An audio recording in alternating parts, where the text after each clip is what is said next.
கிட்ட இருக்கக்கூடிய ஆகமங்களை எல்லாம் சேகரித்து அதில் கொடுக்கலாம் ஏழைகளை கொடுக்க மாட்டாங்க. அதை பார்த்து நீங்கள் காப்பி பண்ணி எடுத்து எழுதிட்டு வந்து வச்சுக்கிட்டாங்க. வச்சு நிறைய ஆகமங்களை சேர்த்து சகலாகம சாக சங்கிரகம்னு ஒரு நூலை செஞ்சாங்க.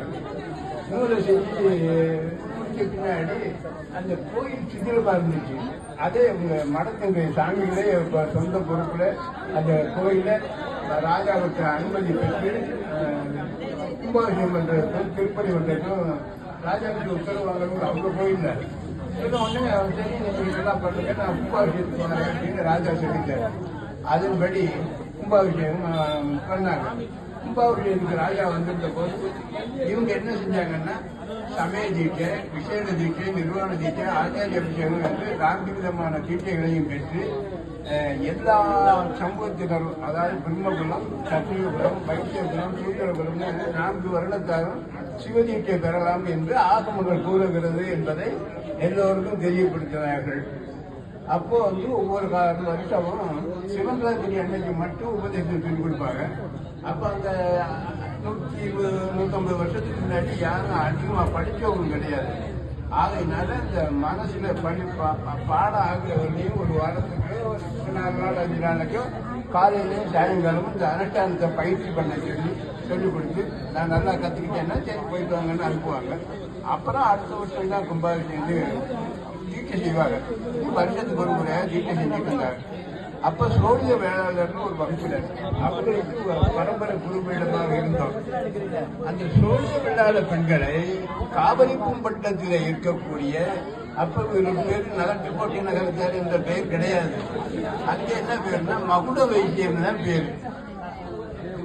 கொஞ்சம் எல்லாரும் பேசாம இருங்க, கொஞ்சம் பேசுறது கொஞ்சம் கேளுங்க தயவு செஞ்சு. எல்லாரும் மகுட வைசியம் தான் அப்ப பேரு. அப்போ ஒரு ராஜா பொண்ணை சிறை எடுத்துட்டாங்கிறதுக்காக அந்த ஆண்கள் பெண்களையும் ஆண்களும் பிராண தியாகம் பண்ணிட்டாங்க. பள்ளிக்கூடத்துக்கு போற பையங்க மட்டுமே இருந்தாங்க. அவங்க 1502 பேர்னு சொல்றாங்க. ஆனா அந்த காலத்துல அவ்வளவு இருக்காது, 102 பேரா இருக்கலாம். ஏன்னா ஒரு பள்ளிக்கூடத்துல அப்படிதான் இருக்கும். அவ்வளவு பேர் படிச்சுக்கிட்டு இருந்தாங்க. அங்க தன்னுடைய சொத்துக்கள், நகைகள், பத்து எல்லாத்தையுமே வாத்தியார் ஆத்மநாத சாஸ்திரியில கொடுத்துட்டு இவங்க பிராண தியாகம் பண்ணிட்டார். பிள்ளையை காப்பாற்றுங்க, மரகத விநாயகர் பூஜையை பண்ணுங்க அப்படின்னு சொல்லி அவர் கொடுத்தார். அந்த ராஜாவுக்கு அடுத்து பட்டம் கட்டுறதுக்கு மகனுக்கு பட்டம் கட்டணும் அப்படிங்கிறக்காக மகன் ராஜபூஷண சோழன் பட்டம் கட்டணும், நீங்க வழக்கம் போல கீட்டம் பண்ணி கொடுங்க பண்றது. ஏன்னா இவங்க மகுடம் செஞ்சு தொட்டு வாங்கி சொல்ல சொல்லுவாரு. அதனாலதான் உங்களுக்கு பேர் மகுட வைசியர்னு பேரு. அந்த நாட்டுல காவிரி பூம்பட்டினத்துல உங்களுக்கு பேரு மகுட வைசியர். அங்க அந்த மகுடத்தை தொட்டு கொடுத்து எப்ப ராஜாவுக்கு முடிச்சு விட்டாலும் தங்கத்துல கிரீடம் பண்ணி வைரகங்கள் நவரத்தினங்களை பதிச்சு கொடுக்கறது இவங்களுடைய பழக்கம். அது ஒரு பழக்கமாக இருக்காது. அதனாலதான் மகுட வைசியர் பேர் வந்தது. அந்த மகுடம் சூட்டியாச்சு. மகுடம் சூட்டிட்டா பையனுக்கு கட்டணும், நீங்க மகுடம் சூட்டணும். அப்ப என்ன சொன்னாங்க, எங்க வகுப்புல பெரியவங்களும் இல்லை, பெண்களும் இல்லை, கல்யாணம் பண்ணிங்க. நாங்க பிரம்மச்சாரியா இருக்கிறவங்க எதுவும் செய்யறதுக்கு யோகியது இல்லைன்னு சொல்றாங்க. ஆகையினால என்ன பண்றது அப்படின்னு சொன்னாங்க. அப்புறம் படிச்ச பெரிய வித்வான்கள், மனநீதி சாஸ்திரம் தெரிஞ்சவங்க எல்லாரையும் கூப்பிட்டு இப்ப என்னப்பா இந்த மாதிரி சொல்றாங்க. அப்ப என்ன சொன்னாங்க, பிரம்ம குலத்துல பெண் இல்லைன்னா சத்திரிய குலத்துல எடுத்துக்கலாம், சத்திரிய குலத்துல பெண் இல்லைன்னா வைசிய குலத்துல எடுத்துக்கலாம், வைசிய குலத்துல பெண் இல்லைன்னா சூத்திர குலத்துல எடுத்துக்கலாம் அப்படின்னு இருக்கு. இந்த பையங்களுக்கு வைசிய பெண்ணை கல்யாணம் பண்ணலாம் அப்படின்னு சொன்னாங்க. அப்போ கல்யாணம் பண்ணுறதுக்கு இந்த வகுப்புல தான் பொண்ணே இல்லையே, எல்லாரும் மானத்தை தியாகம் பண்ணி மானத்தை காக்கும் பொருட்கள் உயிர் தியாகம் பண்ணிட்டாங்க. அப்புறம் ஒரு வகையில பொண்ணு கிடைக்கல. சோழிய வேளாளர் வகை, கார்காத்த வேளாளர் வகை, காணியாளர் வேளாளர் வகை, இந்த 3 வகை வேளாளர் பெண்களை எடுத்து இந்த பையங்களுக்கு திருமணம் பண்ணி திருமணம் பண்ண உடனே அப்புறம் மகளிர் சுட்டினாங்க. அது திருமணம் பண்ணா மட்டும் பத்தாது, தீட்சை கேட்டுக்கணும். ஏன்னா தீட்சை பெற்றால்தான் அதுக்குள்ள தகுதியை வருதாங்க அவங்களுக்கு கிடைக்கிது. அதே மாதிரி ஆண்களும் பெண்களும் சிவ தீட்சை பெற்றுக்கிட்டு கிரீடங்களை தொட்டு கொடுத்துட்டு வந்துட்டாங்க. ஏன்னா ஏற்கனவே இந்த ராஜாவினாலதான் அந்த குடும்ப பெண்களும் இதுவும் இல்லாம போச்சு.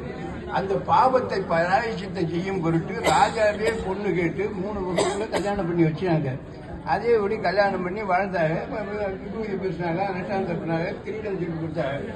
அப்புறம் கொஞ்ச நாள் பார்த்துட்டு இந்த நாட்டில் நம்ம இருக்க வேண்டாம், நம்ம பாண்டிய நாட்டுக்கு போவோம். ஏன்னா அங்கே வருஷம் புயல் வரும். காலகட்டத்தில் நாகப்பட்டினம் மாவட்டமே பாதிக்கப்பட்ட மாவட்டம் தான்.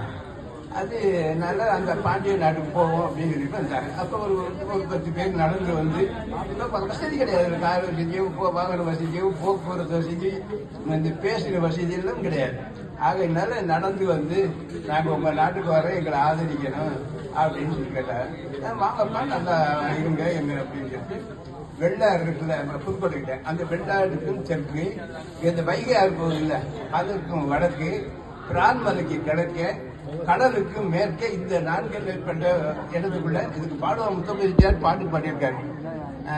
4 எல்லையும் காட்சி செட்டிநாட்டு இல்லைன்னா செப்புன்னு அந்த பாட்டு முடியும். மறந்துட்டேன், பாட்டு மறந்துட்டேன். அந்த செட்டிநாட்டு இல்லையே சொல்றாரு.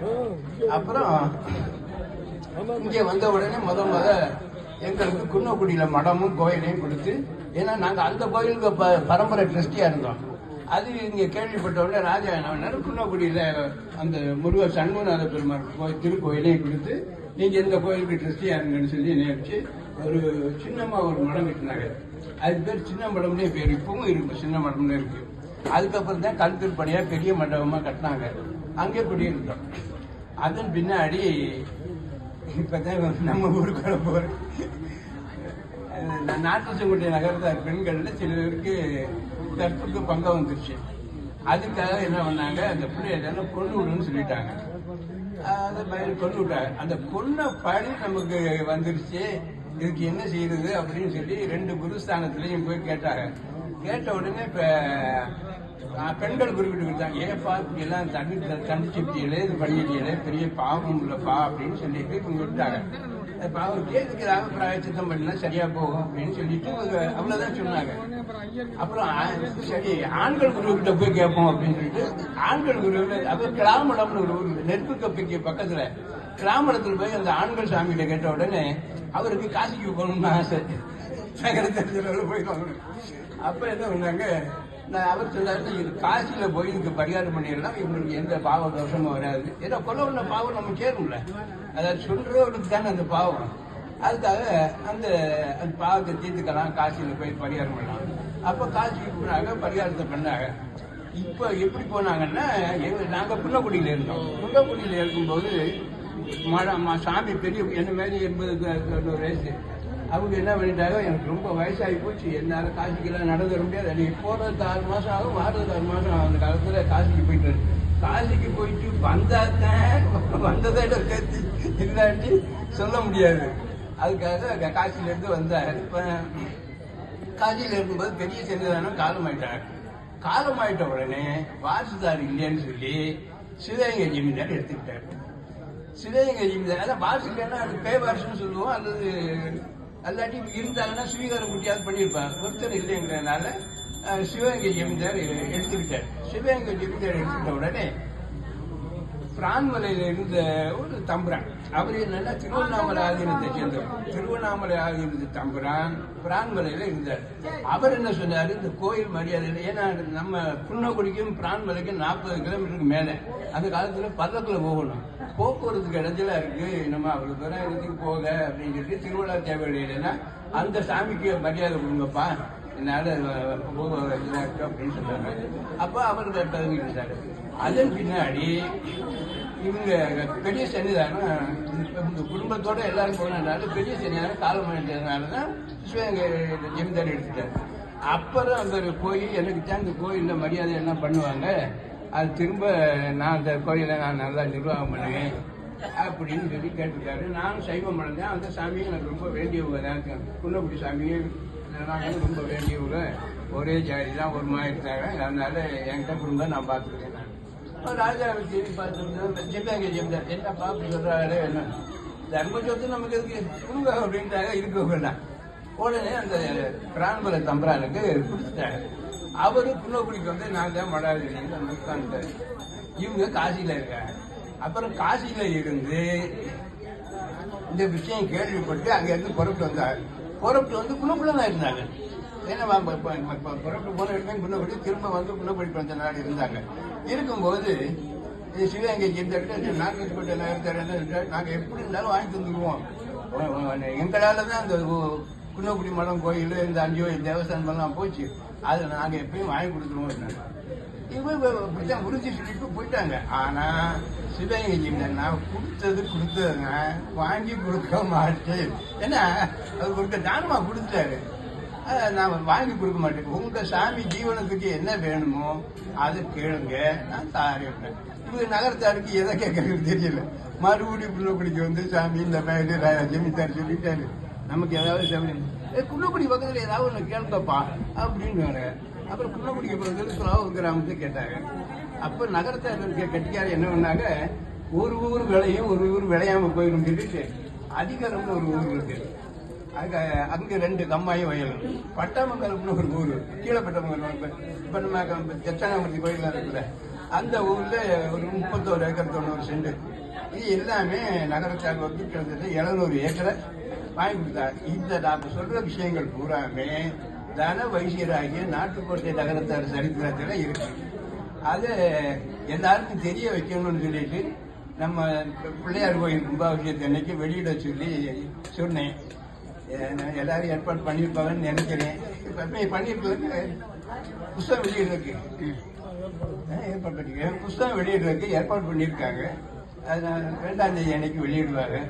ஏன்னா நாட்டு கோட்டைக்கும் துலாவூருக்கும் உள்ள நெருக்கத்தையும் தொடர்பையும் சொல்றதுக்காகவே வந்தேன். அது மாதிரி நம்ம பாண்டி நாட்டுக்கு வந்த உடனே எங்களுக்கு சிவன் கோயில் வேணும்னு கேட்டாங்க. அந்த இதை இடையில சொல்ல விட்டுட்டேன், ஏன்னா வரலாறு மட்டும் சொல்லிட்டேன். எங்களுக்கு தனித்தனியாக சிவன் கோயில் வேணும்னாங்க. 3 வகையாக கல்யாணம் பண்ணதுனால அரிகையூர் நகரத்தாருக்கு பிரான்மர கோயில், சுந்தர நகரத்தாருக்கு சிவபுரி பெட்டின்னு இருக்கு சிங்கமுடியில, அந்த ஊர் சிவன் கோயிலையும், நம்ம நாட்டுக்கோட்டை நகரத்தாருக்கு சுண்டக்காட்டு வேலைக்குடின்னு ஒரு ஊர் இருக்கு. அதாவது கண்டவராயபுரத்துல இருந்து நெற்கு செப்பூர் போறதுக்கு இடையில அந்த ஊர் இருக்கு. அந்த ஊர் கோயில நீங்க சாமி தரிசனத்துக்காக இருக்கணும். அந்த ஊர் பொருட்கள் வந்து எப்படின்னா, முதல் நாள் சாயங்காலம் வருவாரு, சாதத்தை பொங்குவாரு, நெருக்கியத்தை பண்ணுவாரு. சுண்டக்காடுன்னு பக்கத்துல ஒரு ஊர் இருக்கு, அந்த ஊர் கோயிலுக்கு தான் அது கொண்டு போய் நெருக்கியம் பண்ணுவாரு. மறுபடியும் இங்க வந்துருந்து அதிகாலையில் எழுந்திரிச்சு பூஜையை முடிச்சுட்டு மிதலைப்பட்டிக்கு போயிடுவாரு. மிதலைப்பட்டிக்கு போயிட்டு அங்க கோயிலுக்கு பூஜை பண்ணணும். அப்போ நகரத்தில் ஏதாவது சாமி கல்யாணம் காட்சி சாந்தி பண்ணணும் அப்படின்னு சொன்னா அங்க சாமியை பார்க்க போனா அவருக்கு கோயில்ல இருக்க மாட்டாரு.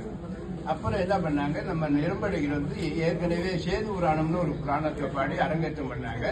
அப்பதான் இந்த 5 கோயில் தேவஸ்தானத்தை கொடுத்தாங்க. முதல்ல குன்னக்குடி மடம் தான் கொடுத்தாரு, குன்னக்குடியில் இருக்க சண்முகநாதன் கோயில் தான் கொடுத்தாங்க.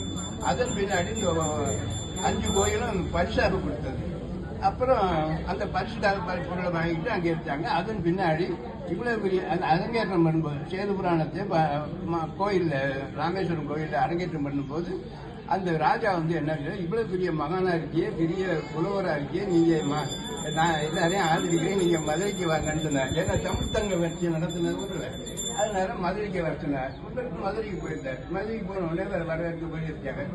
அப்ப என்ன சொன்னாரு, நான் தினம் புண்ணக்குடியில மலையில ஏறி அர்த்தசாம தரிசனம் பண்ணிட்டு வந்துதான் குணம் வருது, நான் திருப்பரங்குன்றத்துல இருக்கேனே அப்படின்னு. அதற்கு முருகன் மேல ஒரு பக்தி அந்த சாமி. சரி, நல்ல எங்கே வேணாலும் இருந்துங்க, என்ன வேணாலும் செய்யுங்க அப்படின்ட்டு. அப்புறம் திருப்பரங்குன்றம். அப்ப திருப்பரங்குன்றத்துக்கும் ஒரு புராணம் பண்ணாங்க. அந்த பேர் குன்றம் சொன்னா அது நல்ல சொல்றது. திருப்பரங்கிரி புராணம் மலைதானே, திருப்பரங்கிரி புராணம்னு சொல்லிட்டு திருப்பரங்கிரிக்கு புராணம் பண்ணாங்க. திருப்பரங்கிரிக்கு புராணம் பாடும்போது அப்ப நம்ம நகரத்தாரெல்லாம் இந்த மதுரையை சுற்றி வட்டிக்கடை வச்சுட்ட என்ன பண்றது, இந்த மாதிரி அரங்கத்து பண்ணாலும் நம்ம நகரத்தார் தானே, நம்ம குடும்பத்திற்காக நம்ம எல்லாரும் வந்து கேட்கும்போது என்ன செய்யுது, இந்த பரிசு கொடுப்பாங்க. ஒரு பாடல் எழுதினாலும் ஒரு புராணம் பாடினாலும் அதுக்காக பரிசு கொடுப்பாங்க. அப்படி பரிசு கொடுக்கணும்னு சொல்லும்போது எதை செய்யுங்க. அப்ப நகரத்தார் என்ன சொன்னாங்க, ராஜா கொடுக்கறது வாங்கிக்கத்தான் வேணும், வாங்காமே இருக்கக்கூடாது, வாங்க. அது ராஜா கொடுக்கறது இல்லை, மறுத்து சொல்ல முடியாது இல்லை. அதனால எங்க நகரத்தாருக்கு வகைக்கு ஒரு கோயில் கட்டி கொடுங்க, அது பொருட்களை பார்க்க முடியலையா, கோயிலுக்கு போக முடியலையா, நீங்க போக. இந்த 9 கோயிலையும் பாண்டிய மன்னன் நம்ம நகரத்தார்களுக்காக கட்டி கொடுத்தாரு. அந்த 9 கோயிலையும் ஒண்ணுக்கு கூட மீனாட்சி சுந்தரேஸ்வரர் பேர் இல்லை. இதெல்லாம் ஞாபகம் இருக்கிறது ரொம்ப முக்கியமான வார்த்தை. மீனாட்சி சுந்தரேஸ்வரர் பேரு அந்த 9 கோயிலையும் கிடையாது. அதை பார்த்த உடனே ராஜா என்ன இருக்கு